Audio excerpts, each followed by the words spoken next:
Hey gang, Zangetsu 134 here, bringing you a new vlog, this time for My Hero Academia Season 3, Episode 2. So, this is the episode in which the series actually restarts, more or less. This last episode was a filler recap for the events to come in the next episode, which is, of course, this episode. In this episode, we begin seeing the plans for Tomura Shigaraki's eventual... Hold on a minute.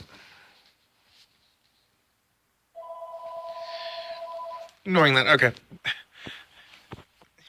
There's no professionalism in this. So anyway, hold on.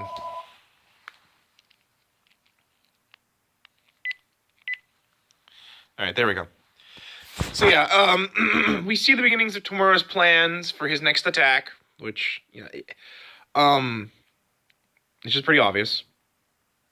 We also see the beginning of the training camp arc, and from what I saw, there wasn't really much that changed in this. I think, if anything, the part where Uraraka dances around after she remembers the part where Aoyama asked if she had a crush on Midoriya, I think wasn't there originally.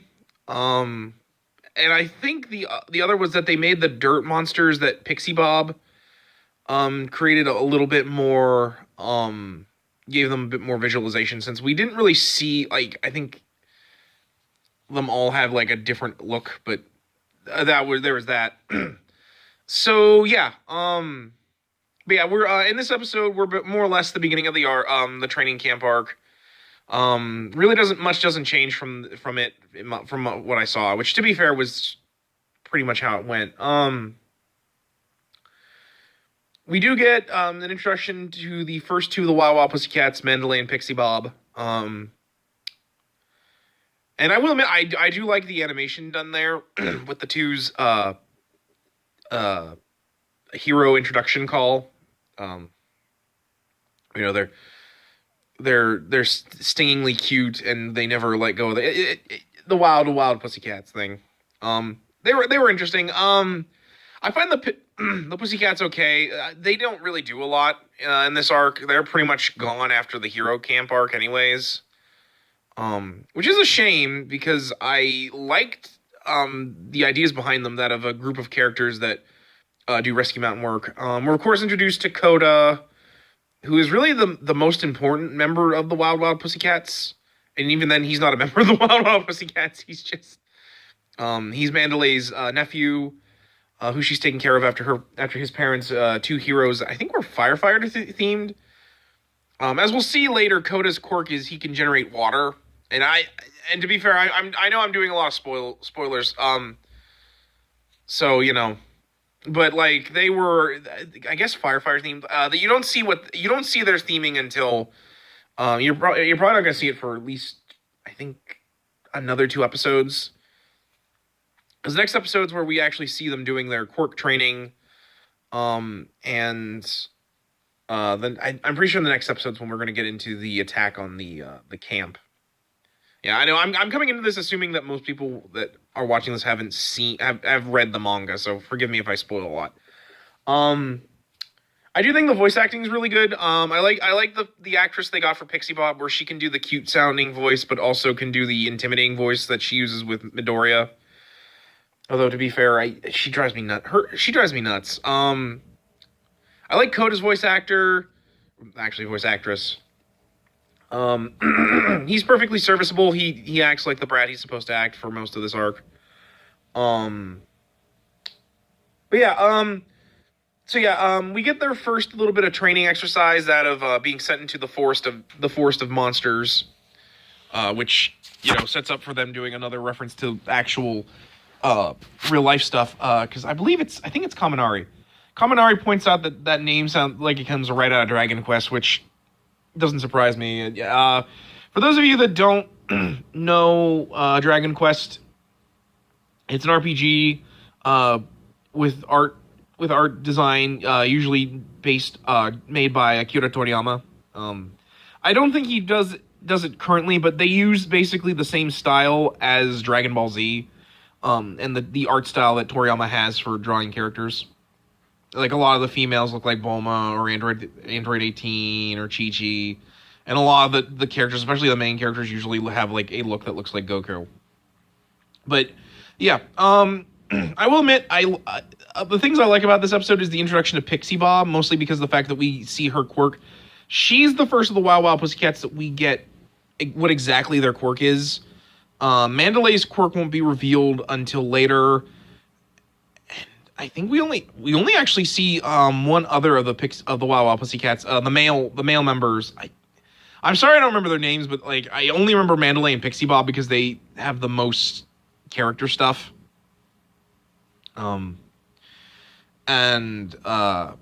Yeah, and so like I mostly know Pixie Bob and Mandalay's names. Mandalay for the fact that she's important to Koda's arc, and Pixie Bob because we see her quirk right off the bat, which is the ability to control earth and dirt, which is interesting and I think is great for a rescue hero team, especially those that work in the mountains in case of landslides and other disasters regarding earth.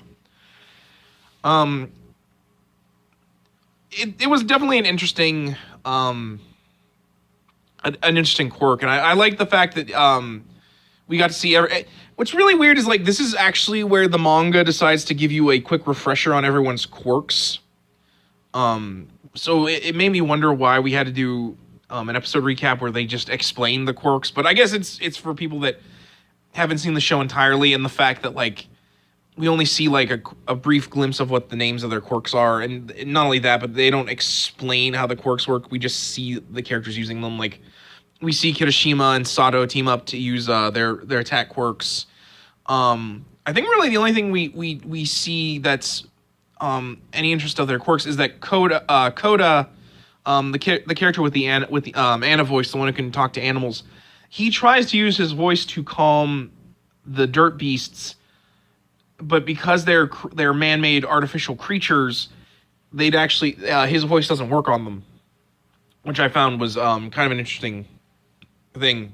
I also assume that means it wouldn't work on animal like looking machines as well. He does get to use his quirk though. He uses his quirk to summon birds to disorient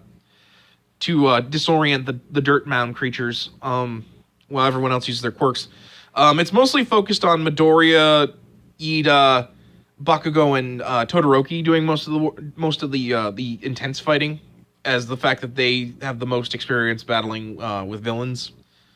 But you do get to see some of the other characters do stuff. I actually really like Kaminari used his. I didn't think his lightning quirk would be great against dirt, since Earth really is not like rock and stuff is not nearly as conductive to electricity as others. But instead, he actually uses his electricity to. With enough intensity that it flash fried the Earth Beast, so he couldn't move. And we also got to see some other stuff like Mina using her quirk to generate acid to damage the Earth monsters enough that like they wouldn't be able to move, and so the others could destroy them. Actually, I think she and Uraraka basically do the same thing, where Uraraka uses her quirk to make the things weightless so that the others can smash them. Although by the time they get to the camp, looks like she's ready to vomit. The only one I think whose quirk wasn't really that great was Hagakure, and so she was basically left to just be a distraction, which is a shame because. Like, she's the only one whose quirk really isn't combat-oriented in any shape or form. So it was kind of disappointing for me to see the poor invisible girl having to be used as bait. But, you know, that's how it goes. But more or less, it's just a setup to show the... I guess to show the kid, like, show the Wild Wild Pussycats how much potential they have and what they need to accomplish at this camp, which is to strengthen their quirks. As Bakugo pointed out during the school festival, quirks are just any sort of muscle or thing that you develop in your body. If you push it hard enough and train it hard enough, it will grow and develop. We won't actually see a lot of the productivity of them strengthening their quirks. It's sadly I don't think is going to show up until after the end of this season. Particularly stuff like I know This is for way later in the series. I know Sue can eventually develop the ability to camouflage herself by turning herself invisible. Granted, her quirk was already pretty useful since her legs were really strong. It makes her a very powerful fighter just by using her legs, really, and her tongue.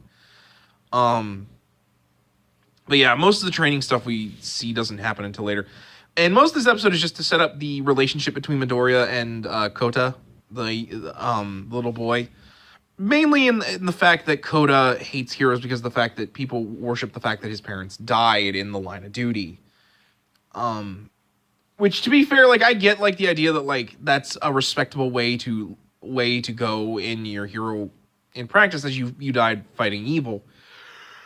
But, you know, a, like, 10-year-old little boy is not going to get that because, you know, his parents died. Because really that's all really much there is to this episode, is just the introduction of the Pussycats and Kota and Midoriya's relationship. I'm not entirely sure if we see them after this storyline, but I assume we will. Especially because we'll introduce a later little kid character that I think he'll interact with. From what I know of way later. I've only read the manga up to the point where I think the anime is going to go with it, but I know for the most part, little bits and pieces of what happens later on. So yeah, there's really not much to this episode. It's very much just setting up the beginning of the arc. So it like, while there's some good stuff in there, like I love the dirt monster stuff. I like seeing all the characters use their quirks, but for the most part, it's just setting up what the next story arc is going to be like. Oh, and also it shows the fact that Class 1B is going to be there. So yeah, I'm actually I will admit this is a good episode. My only real complaint is because it's basically just more setup for the arc. Much like how the previous episode was just set up for the begin, like a setup to give people a place to jump in on. It's kind of frustrating in that regard, just because of the fact that, like, if you've read the manga up to this point, you're just waiting for them to get actually into the storyline, and that's definitely going to happen next arc. But it's still just a big frustration, I think, for people that have read the manga up to this point. It means, you know, they have to wait until we actually get into the good stuff. For me, it was fine. It does what it does, and my only real complaint is that it does feel a little bit like filler. But that's mostly just because of the fact that I think it's just a way for people to jump on, so that if you didn't read the manga up to that point, you know a little bit about these characters, even though, like, they're going to reference stuff from the first 2 seasons and from most of the arcs. But yeah, so yeah, in all, it's a good episode. If you're reading the manga, it's probably still an episode you feel like you can skip unless you're really into the Wild Wild Pussycats, which I don't know if really anyone's super into the Wild Wild Pussycats. I like them. I know a lot of people find them stupid, but, you know, it's what it is. So anyway, guys, I think that's going to be it for this week. Looking forward to the next episode, especially if it does lead into the rest of the arc. So anyway, guys, I'm Zangetsu 134, and I will catch you tomorrow, or catch you next time. Until then, take care.